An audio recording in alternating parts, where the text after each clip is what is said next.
nanti naik ketika di lapan. Nikil tikal. Nada tikal. Nda?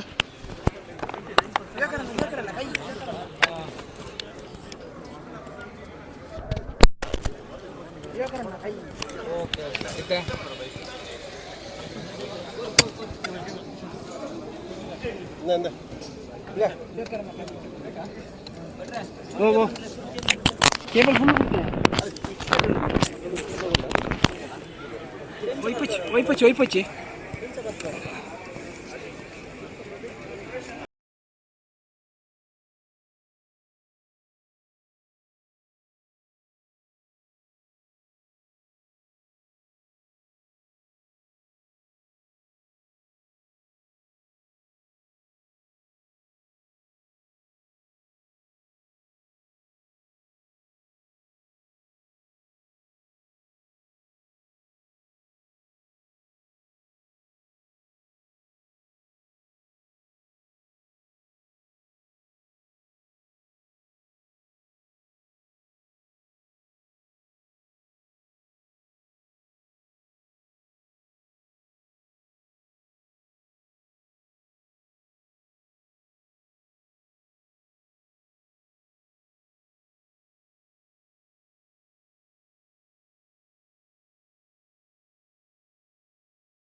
ಆತ್ಮೀಯ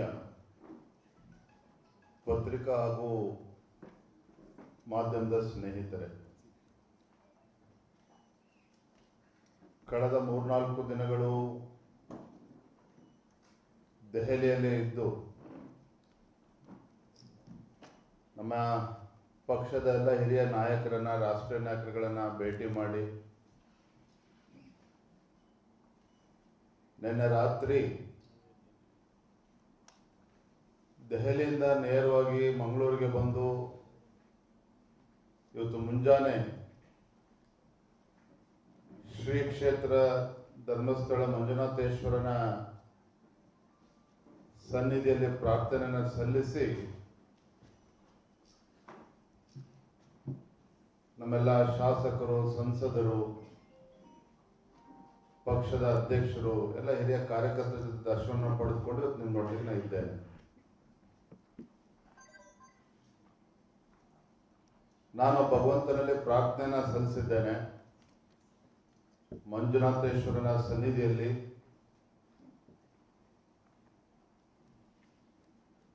ರಾಜ್ಯದಲ್ಲಿ ಏನು ಭೀಕರ ಬರಗಾಲದ ಪರಿಸ್ಥಿತಿ ನಿರ್ಮಾಣ ಆಗ್ತಾ ಇದೆ, ಅವೆಲ್ಲವೂ ಕೂಡ ಸರಿ ಹೋಗಿ ಸರಿಯಾದಂಥ ಮಳೆಯಾಗಿ ಈ ನಾಡಿನ ರೈತರ ಬದುಕನ್ನು ಹಸನಾಗಬೇಕು, ರೈತ ಬೆಳೆದಂಥ ಬೆಳೆಗೆ ಒಂದು ವೈಜ್ಞಾನಿಕ ಬೆಲೆ ಸಿಗಬೇಕು, ಆ ಒಳ್ಳೆಯ ದಿನಗಳು ಬರಲಿ ಅಂತೇಳಿ ಪ್ರಾರ್ಥನೆಯನ್ನು ಸಲ್ಲಿಸಿದ್ದೇನೆ. ಅದರ ಜೊತೆಗೆ ಮುಂದೆ ಕರ್ನಾಟಕ ರಾಜ್ಯದಲ್ಲಿ ಮತ್ತೊಮ್ಮೆ ಯಾವಾಗ ವಿಧಾನಸಭಾ ಚುನಾವಣೆ ಆದರೂ ಸಹ ಕರ್ನಾಟಕ ರಾಜ್ಯದಲ್ಲಿ ಮತ್ತೊಮ್ಮೆ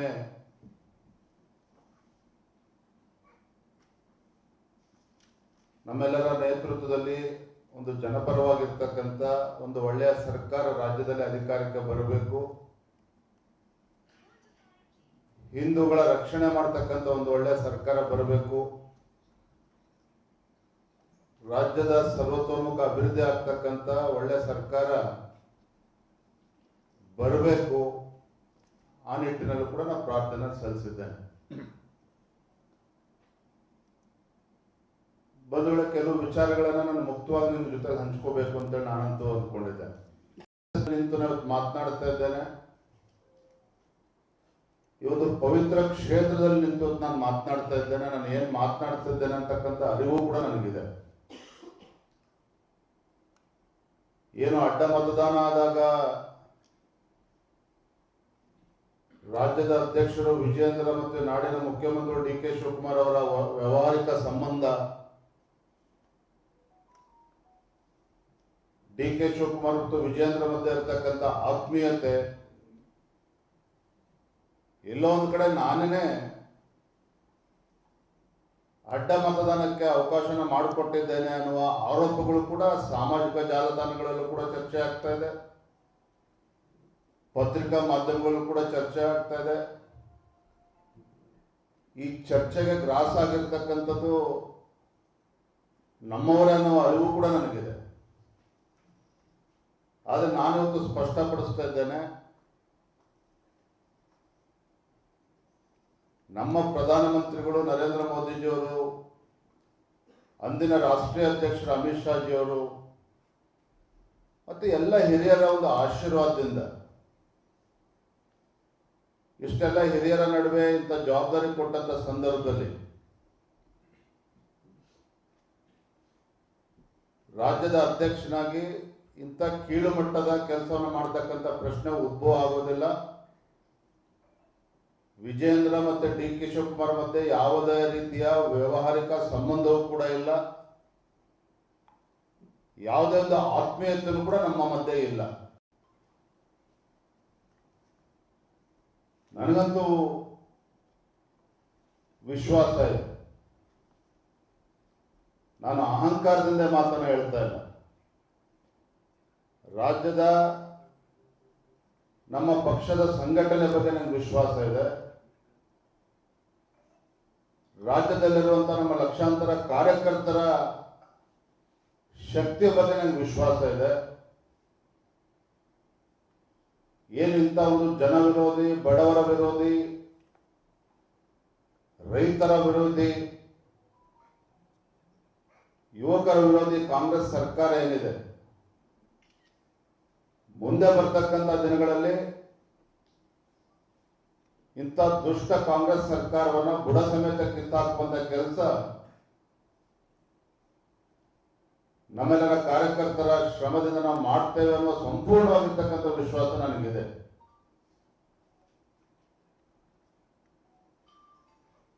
ಮೊನ್ನೆ ದಿನ ಸಾಕಷ್ಟು ಜನ ಶಾಸಕರು ನನಗೂ ಕೂಡ ಕರೆ ಮಾಡಿದ್ರು. ಏನು ಹಿಂದೆ 2019 ನಂತರದಲ್ಲಿ ಕಾಂಗ್ರೆಸ್ ಜೆಡಿಎಸ್ ಕಾಂಗ್ರೆಸ್ ಸರ್ಕಾರ ಇದ್ದಾಗ ಕಾರಣಾಂತರಗಳಿಂದ 17 ಶಾಸಕರು ಕಾಂಗ್ರೆಸ್ ಪಕ್ಷವು ಸೇರಿದಂತೆ ಮಂತ್ರಿ ಇದ್ದವರು ಕೂಡ ರಾಜೀನಾಮೆ ಕೊಟ್ಟು ಬಂದಿದ್ದಾರೆ. 17 ಜನ ಶಾಸಕರು ರಾಜೀನಾಮೆ ಕೊಟ್ಟು ಬಂದರು.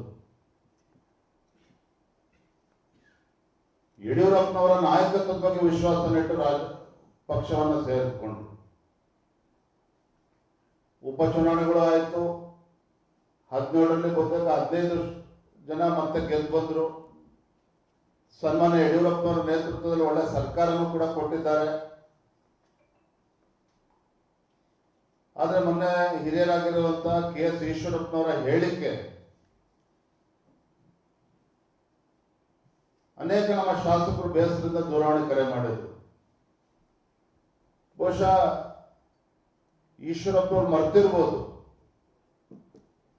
ಏನೋ ಹಿಂದಿನ ಸರ್ಕಾರ, ಸಿದ್ದರಾಮಯ್ಯ ನೇತೃತ್ವದ ಸರ್ಕಾರ 5 ವರ್ಷಗಳ ಕಾಲ ಆಡಳಿತ ನಡೆಸಿತು. ರಾಜ್ಯದಲ್ಲಿ 18ಕ್ಕೂ ಹೆಚ್ಚು ಹಿಂದೂ ಕಾರ್ಯಕರ್ತರ ಬರ್ಬರ ಹತ್ಯೆ ಆಯಿತು. ನೂರಾರು ಸಾವಿರಾರು ಕಾರ್ಯಕರ್ತರ, ಭಾಜಪ ಕಾರ್ಯಕರ್ತರು ಹಿಂದೂ ಕಾರ್ಯಕರ್ತರ ಮೇಲೆ ಮೊಕದ್ದಮೆಗಳನ್ನು ಹಾಕಿ, ಕ್ರಿಮಿನಲ್ ಕೇಸಸ್ನ ಹಾಕಿ ಅವರನ್ನು ಕುಗ್ಗಿಸುವಂತ ಕೆಲಸವೂ ಕೂಡ, ಷಡ್ಯಂತ್ರವೂ ಕೂಡ ಅಂದಿನ ಕಾಂಗ್ರೆಸ್ ಸರ್ಕಾರದಲ್ಲಿ ನಡೆಯಿತು.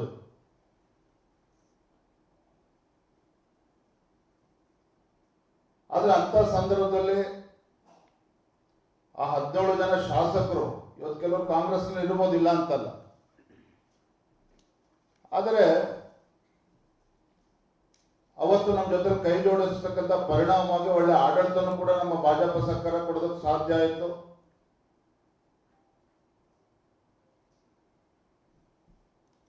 ನೂರಾರು ಸಾವಿರಾರು ಜನ ಕಾರ್ಯಕರ್ತರಿಗೆ ವಿವಿಧ ನಿಗಮಗಳಲ್ಲಿ ಅವಕಾಶ ಸಿಕ್ತು. ಮಾಡೋದಕ್ಕೆ ಹೋಗಲ್ಲ, ನಾನು ಚಿಕ್ಕವನಾಗ್ತೇನೆ. ಕಾಂಟ್ರಾಕ್ಟರ್ ಆತ್ಮಹತ್ಯೆ ಮಾಡಿಕೊಂಡು ಅವೆಲ್ಲವೂ ಕೂಡ ಈಗ ಪ್ರಸ್ತುತ ಏನಲ್ಲ. ಆದರೆ ಅವರು ಕೂಡ ಗ್ರಾಮೀಣ ಅಭಿವೃದ್ಧಿ ಸಚಿವರಾಗಿ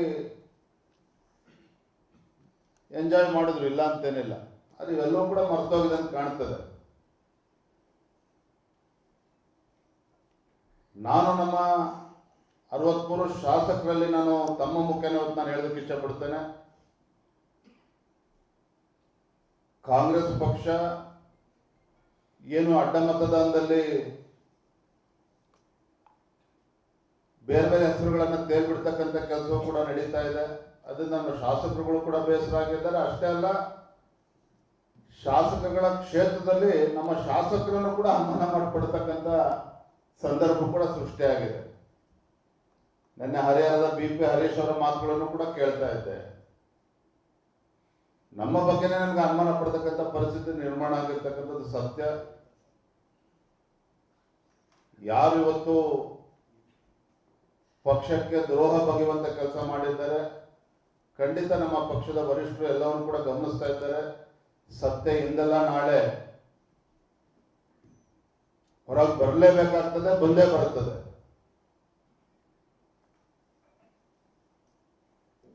ಆದರೆ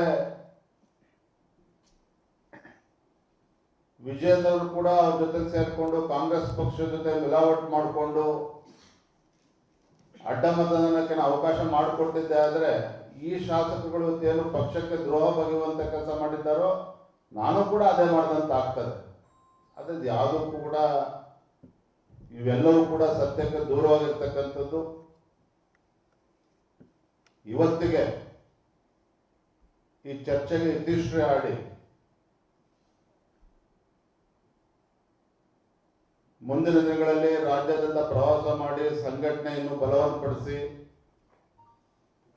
ರಾಜ್ಯದ ಮುಖ್ಯಮಂತ್ರಿಗಳು ಎಷ್ಟು ಬಲಿಷ್ಠರಿದ್ರೂ ಪರವಾಗಿಲ್ಲ,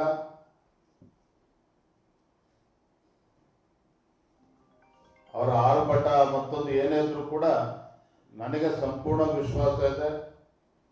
ಮುಂದಿನ ದಿನಗಳಲ್ಲಿ ಮತ್ತೊಮ್ಮೆ ರಾಜ್ಯದಲ್ಲಿ ನಮ್ಮ ಪಕ್ಷದ ಎಲ್ಲ ಹಿರಿಯರ ನೇತೃತ್ವದಲ್ಲಿ ಮತ್ತೊಮ್ಮೆ ಭಾರತೀಯ ಜನತಾ ಪಾರ್ಟಿ ಸರ್ಕಾರ ಬರುತ್ತದೆ.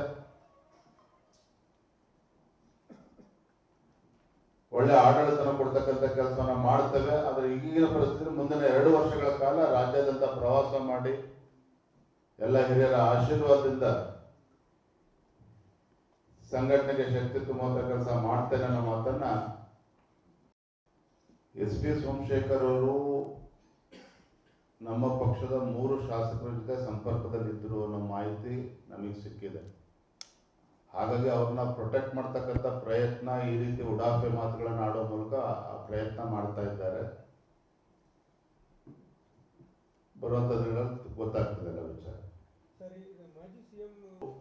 ಅಡ್ಡ ಮತದಾನ ಅಂದ್ರೆ ಮತದಾನ ಆದ್ಮೇಲೆ ಮಾರದಿನ ನನಗೂ ಕೂಡ ದೂರವಾಣಿ ಕರೆ ಮಾಡಿದ್ರು. ನಾನು ನಿಮಗೆ ಅಧ್ಯಕ್ಷ ನಿಮಗೆ ರೀಚ್ ಆಗ್ತಕ್ಕಂಥ ಪ್ರಯತ್ನ ಮಾಡಿದೆ, ನೀವು ಫೋನ್ ಸಿಗಲಿಲ್ಲ. ಆದರೆ ನಿಮ್ಮ ಪ್ರಧಾನ ಕಾರ್ಯದರ್ಶಿಗೆ ನಾನು ದೂರವಾಣಿ ಕರೆ ಮಾಡಿ ಮಾಹಿತಿನ ಕೊಟ್ಟಿದ್ದೆ ಅನ್ನೋ ಮಾತನ್ನು ಹೇಳಿದ್ದಾರೆ. ನನಗನ್ನಿಸ್ತದೆ ನಮ್ಮ ಪಕ್ಷದ ಒಬ್ಬ ಹಿರಿಯ ನಾಯಕರು, ಮಾಜಿ ಮುಖ್ಯಮಂತ್ರಿಗಳು ಆ ಮಾತನ್ನು ಹೇಳಿದಾಗ ನಮ್ಮ ಪ್ರಧಾನ ಕಾರ್ಯದರ್ಶಿ ಕೂಡ ನಾನು ದೂರವಾಣಿ ಕರೆ ಮಾಡಿ ಕೇಳಿದೆ. ನಾನು ಅವರು ಹೌದು ಸದಾನಗೌಡರು ಫೋನ್ ಮಾಡಿದ್ರು, ಆದರೆ ಸ್ಪೆಸಿಫಿಕ್ ಆಗಿ ಯಾವುದೂ ಮಾಹಿತಿ ಕೊಡಲಿಲ್ಲ. ಇಲ್ಲ ಅಧ್ಯಕ್ಷರು ತಿಳಿಸಿ ಯಾವುದೇ ಕಾರಣಕ್ಕೂ 28 ಗೆಲ್ಲೋದಕ್ಕೆ ನಮಗೆ 27.65 ವೋಟ್ಗಳು ಬೇಕಿತ್ತು. ಸೊ 28 ಮತಕ್ಕೆ ಸೀಮಿತ ಆಗೋದು ಬೇಡ, ಕನಿಷ್ಠ 29-30 ವೋಟನ್ನು ತೆಗೆದುಕೊಳ್ಳಿ. 28ಕ್ಕೆ ಸೀಮಿತ ಆಗೋದು ಬೇಡ, ರಾಜ್ಯಾಧ್ಯಕ್ಷರ ಗಮನಕ್ಕೆ ತಗೊಬನ್ನಿ. ಕೆಲವು ಶಾಸಕರನ್ನ ಕಾಂಟ್ಯಾಕ್ಟ್ ಮಾಡ್ತಕ್ಕಂಥ ಪ್ರಯತ್ನ ಕಾಂಗ್ರೆಸ್ ಅವರು ಮಾಡ್ತಾ ಇದ್ದಾರೆ. So it was a generalise statement given by D V Sadananda ಗೌಡಜಿ.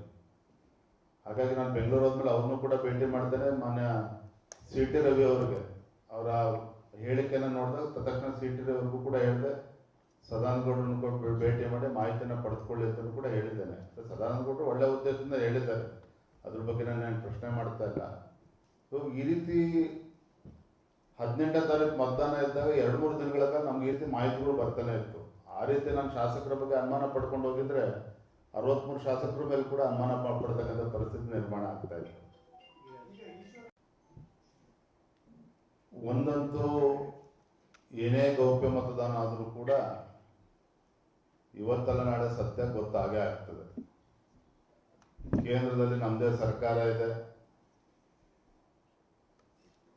ಎಲ್ಲ ಮಾಹಿತಿಗಳನ್ನು ಅವರು ಕೂಡ ತೆಗೆದುಕೊಳ್ತಾ ಇದ್ದಾರೆ.